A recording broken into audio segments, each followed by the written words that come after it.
It's the kind of fall no one saw coming, a collapse so sudden that even his own allies are pretending they didn't notice. Just a year ago, Keir Starmer looked untouchable, the man who finally pulled Labour back into power after more than a decade in the political wilderness. A leader with a majority so massive, it felt like nothing could shake him. But now, his approval ratings have sunk to record lows. His party is in chaos. And behind the closed doors of Westminster, the whispers have turned into full-blown conversations. Starmer's time might be over. How did it get this bad, this fast? Because the story of Starmer's downfall isn't just about bad polls or tough budgets. It's about a leader who boxed himself into a corner so tight that escape may no longer be possible. Over the last few months, something has shifted. Public trust evaporated. Support from his own MPs began to crack. And the man once described as Labour's quiet strategist is now being talked about as a prime minister on borrowed time. In this video, we're diving into how Keir Starmer's grip on power started to slip, the crucial mistakes that turn allies into critics, and why many inside Labour now believe his downfall isn't a question of if, but when. Because while Starmer's still standing at number 10, the walls are already closing in. When Keir Starmer first took office, it felt like a new chapter for Britain. After years of chaos, scandals, and broken promises, his calm, lawyer-like image seemed to promise stability. For a while, that was enough. The polls were strong. The media called him steady and serious. Even critics admitted that maybe, just maybe, he'd finally restored credibility to British politics. But stability can only carry you so far. And before long, the cracks began to show. It started quietly, with murmurs from inside his own party. MPs who once defended him on TV began to dodge questions. Donors grew nervous.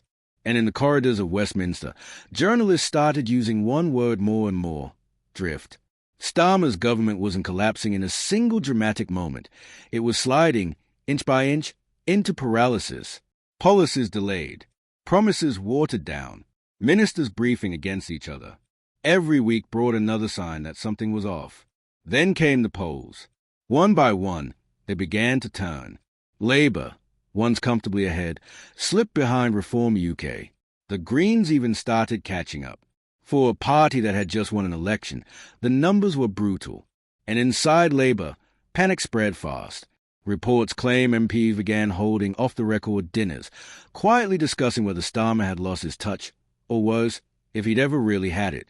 It was a shift that no one could publicly admit, but everyone could feel. The optimism that carried Starmer into Downing Street was fading. The speeches that once sounded confident now came across as tired. Even his allies started talking about course corrections and reboots. But the real breaking point wasn't just political, it was financial. Because Starmer's problems were about to collide head-on with the economy, and what came next would trap him in a dilemma with no good way out. Every leader faces tough choices. But few have managed to trap themselves as tightly as Keir Starmer did with his own budget. It all goes back to the last election. To win, Starmer made two promises that sounded safe, almost boring, but they would soon become his biggest nightmare. First, he pledged no major tax rises. Second, he imposed strict borrowing limits to prove Labour could be fiscally responsible. At the time, it seemed like smart politics: calm the markets, silence Tory critics, and keep voters comfortable. But that strategy depended on one thing: a growing economy. And that didn't happen. Instead, the UK stalled. Global trade slowed, interest rates climbed, and every 6 months, the Office for Budget Responsibility released another bleak forecast. Each time the numbers got worse, Starmer's options shrank. His rules meant he couldn't borrow more. His promise meant he couldn't raise taxes. So, what was left? Tiny tweaks, fiddling with smaller taxes and cutting already tight spending. It was like trying to plug a sinking ship with duct tape. Businesses hated the uncertainty. Labour MPs hated the cuts. And voters? They just stopped listening. Now Starmer's stuck between two political disasters. Break his fiscal rules and the markets could revolt. Break his tax promise and the public will see him as another leader who can't keep his word. Either way, someone's turning against him. Insiders say he's leaning toward the second option, raising taxes, even if it means political suicide. Reports claim he's already preparing the ground, testing new phrases like shared responsibility and temporary measures. But no slogan can hide what that really means, a broken promise. And for many in his own party, that's a final straw. Because if Starmer's going to take the hit for higher taxes, some Labour MPs are asking, why not replace him before the damage is done? Let someone new take over, inherit the fiscal space, and rebuild the party's image. It's a ruthless calculation, but that's politics. And it's exactly why the whispers of rebellion are growing louder. But Starmer's biggest problem isn't just the economy, it's himself. Because when a leader becomes this unpopular, even good decisions start to backfire. It's one thing to face bad headlines. It's another when the public simply stops believing in you. For Keir Starmer, that's exactly what's happened. His approval ratings haven't just dipped. They've crashed to levels no British Prime Minister has seen in decades. Most pollsters now put his approval somewhere below 20%. One survey even pegged it at just 13%, with a net satisfaction rating of -6 to 6. That's not just low, it's historic. At that point, even his own supporters began to realize something was wrong. Because when a leader becomes that unpopular, the usual tricks don't work anymore. You can't charm your way out with new policies or photo ops. Every move starts to backfire. Insiders say it become a running joke in Downing Street, the Starmer effect. If he endorses a policy, public support drops overnight. It's already happened with digital ID cards, a plan that most voters actually liked, until he attached his name to it. Before his endorsement, more than half the country supported the idea. Afterward, the numbers flipped. Suddenly, the majority were against it. That's a danger of political toxicity. It spreads fast. When the leader becomes a problem, everything else follows. MPs stop defending him. Journalists stop calling for quotes. Even supporters start using phrases like when he goes instead of if he goes. But Starmer's team keeps insisting the problem is messaging. They think if they just reframe his image, the numbers will turn around. The reality, though, runs deeper.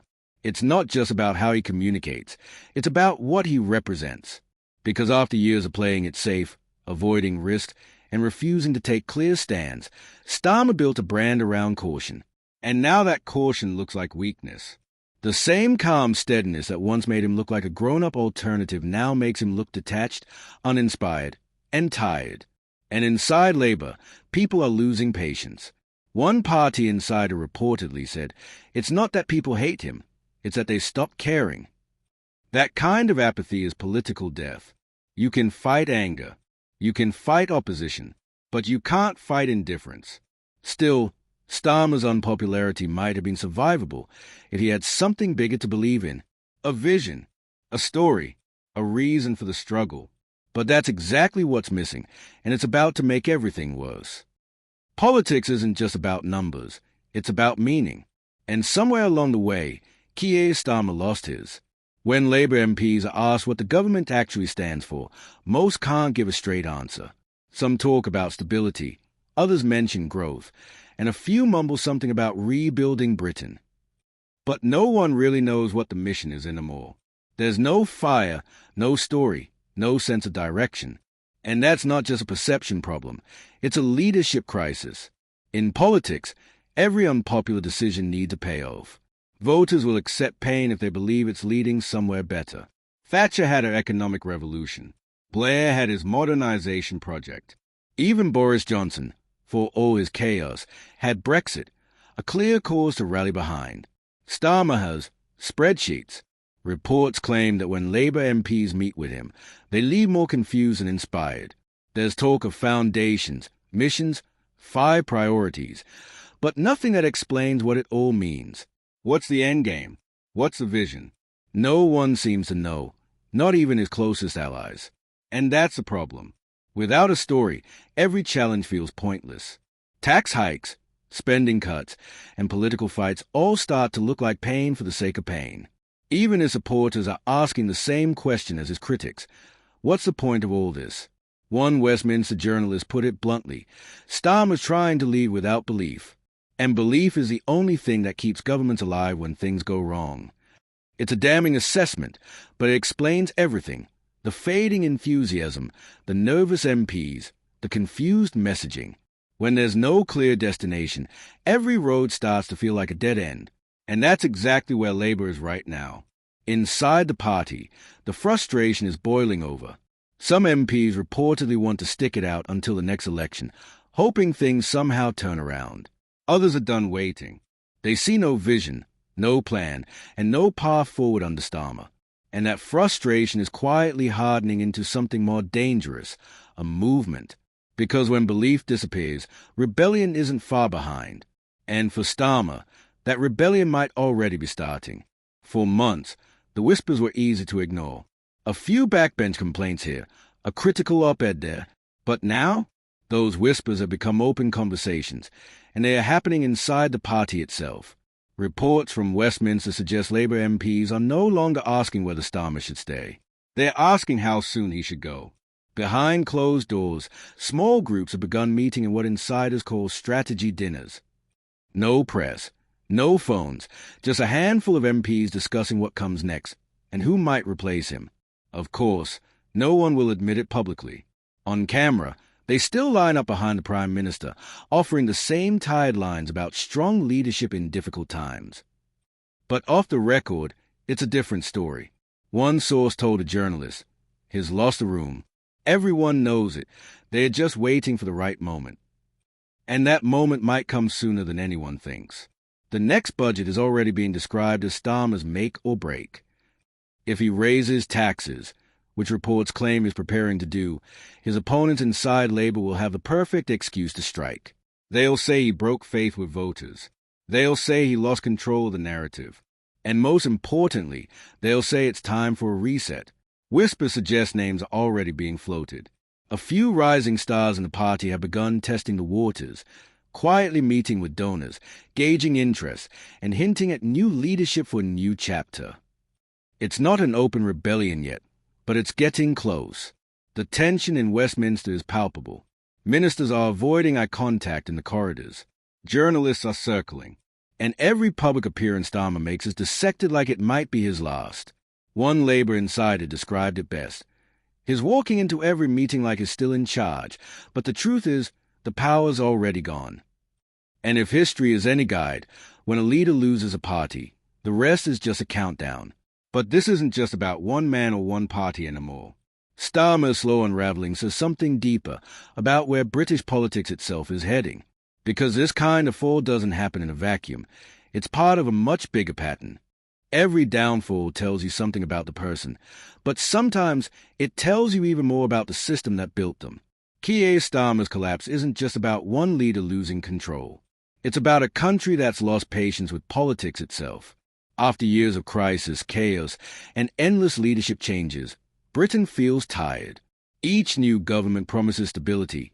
Each one falls apart faster than the last, and every time, voters are left wondering if anyone in power actually knows what they are doing. Starmer was supposed to be different. The calm after the storm. The steady hand who would bring order back to Downing Street. For a while, people believed it. But after the headlines faded, the old patterns returned. Half promises, cautious plans, and the slow realization that maybe nothing had really changed. Now, Britain's political fatigue runs deep. Voters no longer cheer for victories. They brace for disappointments. The country has cycled through prime ministers faster than it can fix potholes. And for many, Starmer's struggles just confirm what they already feared, that leadership in modern Britain has become a revolving door of compromises, not convictions. Analysts say this disillusionment is shaping a new kind of politics, one driven less by loyalty, more by frustration. People aren't looking for perfect leaders anymore. They are looking for anyone who seems real. That's why fringe parties like Reform UK and the Greens are suddenly gaining ground. They may not have all the answers, but they sound like they believe something.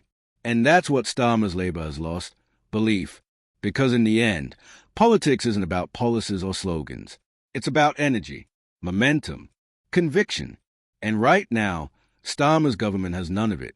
Across Westminster, MPs can sense a shift.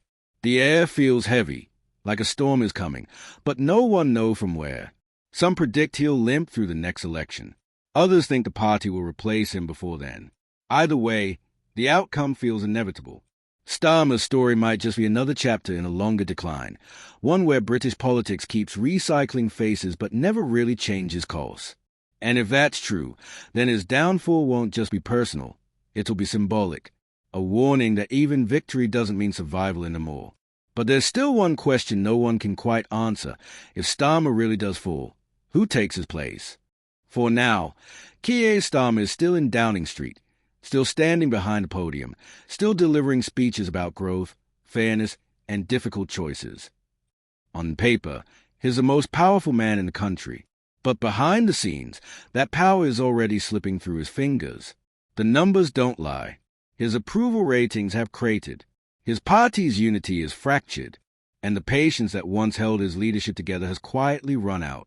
Even those closest to him are starting to make backup plans because they know what comes next. Starmer's downfall might not happen overnight. It'll come the way most political endings do. Slowly at first, then all at once. A bad budget. A disastrous by-election, a leaked letter or surprise resignation.